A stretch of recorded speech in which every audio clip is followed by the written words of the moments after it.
I'm Rob, this is DIY Built, and today I'll show you how I made this French Cleat pull-out organizer and how it's been a game changer for my small shop.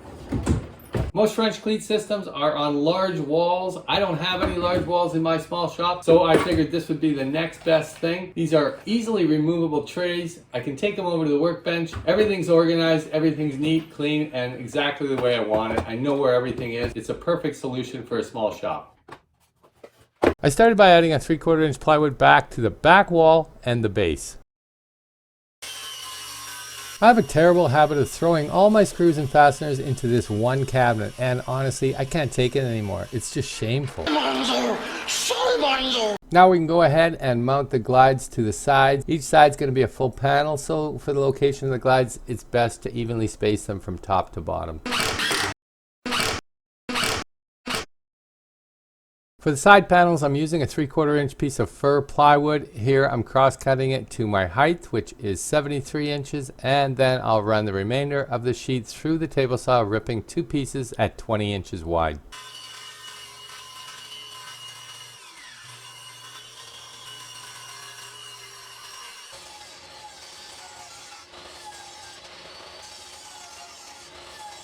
I'm adding a face frame to the front edge of the 2 plywood panels. This will hide the plywood edge and will help keep the plywood from warping. Using a 1x4, cutting it over on the miter saw first at 73 inches, then back to the table saw to rip it down to 2 5/8 of an inch. Now we're left with a piece about 7/8 of an inch. Now I'm going to secure that to the face of the plywood at the back.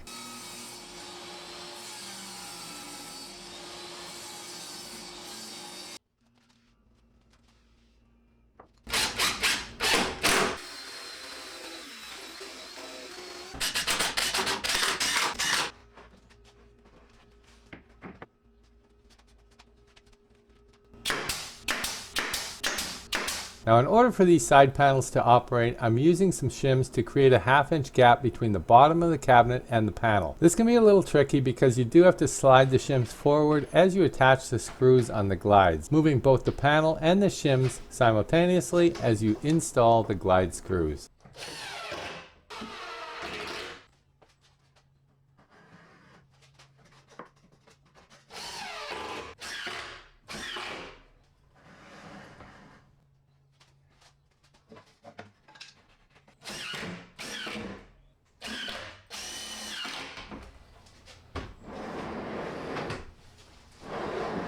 Then repeat the same process for the other side.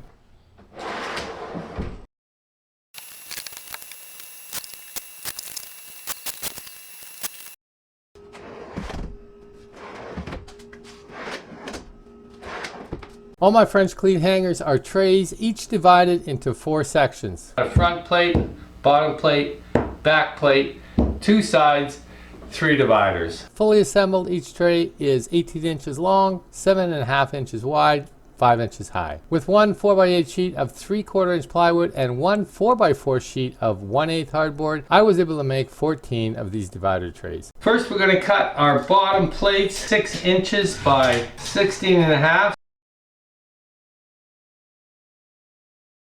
Now the back supports are 5 inches.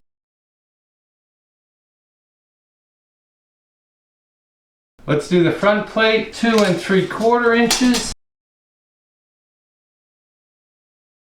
On our side plates, 6 wide. We'll get 3 more strips out of that one.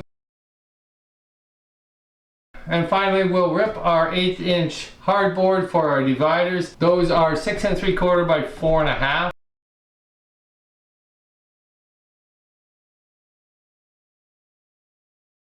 Now before we can put this together, we're going to have to create some slots in the front plate, the bottom plate, and the back plate for our dividers to slide in.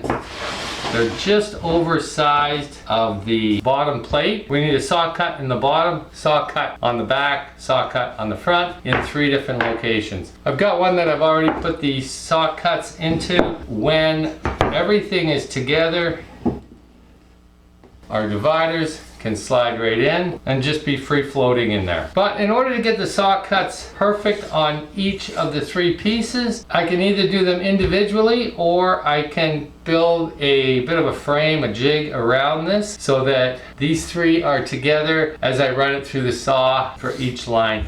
What I ended up doing was building a box frame to go around all 3 pieces. For our side pieces, I just cut a piece for there and a piece for there, and we'll pin all this together, and this will be a frame that we can run through the table saw and get all 3 saw cuts for our dividers into all 3 pieces.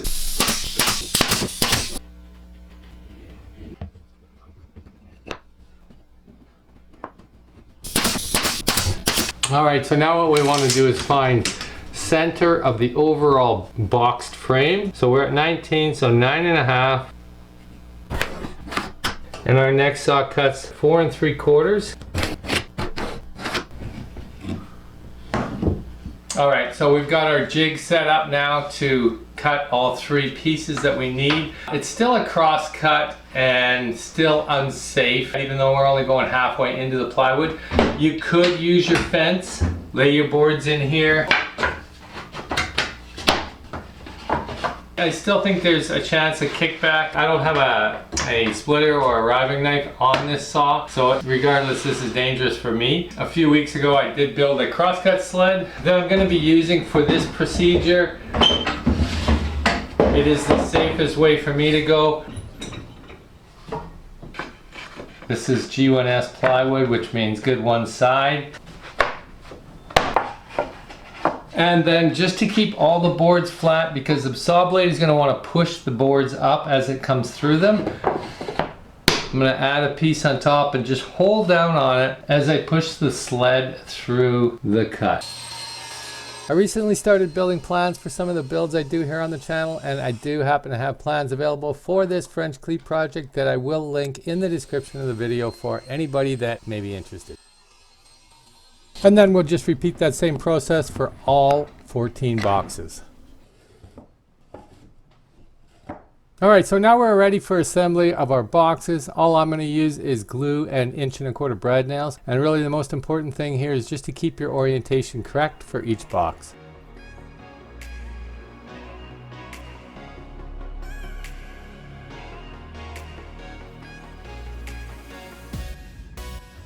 Alright, so that's all the boxes put together. Now for the backs, I've got full French cleats on the pullouts. All I'm doing on the back is adding 2 4-inch chunks of French cleat. You can see the angle on there.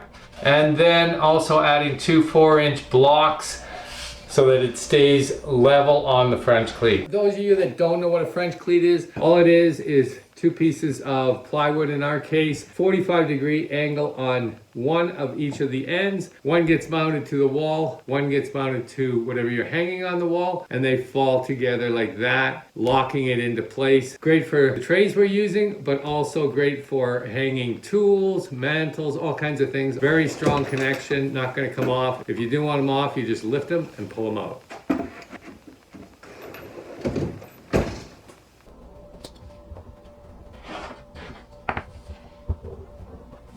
Two inches in on each side, square it off. Want to make sure your cleat is on the downward side, like that. Flush on top.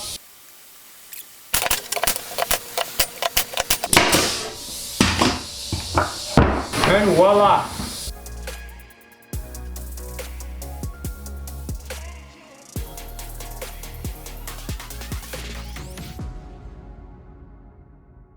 And now all that's left to do is fill it up with your fasteners or your tapes or whatever you're going to fill them up with. In this one I'm putting all my brad nails.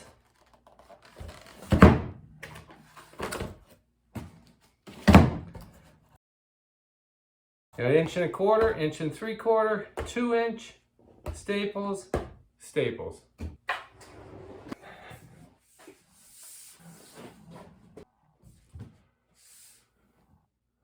I cannot believe how much better this is than what I had before. Everything rammed in one cabinet was absolutely not working for me. This is perfect. Everything slides nice and smooth. The trays are removable. Everything is right where I need it. Perfect solution to my problem. If you want to build something like this for yourself, I'll put links in the description below. Thanks for watching. Hope you enjoyed it. Don't forget to like, comment, and subscribe, and we'll see you on the next one.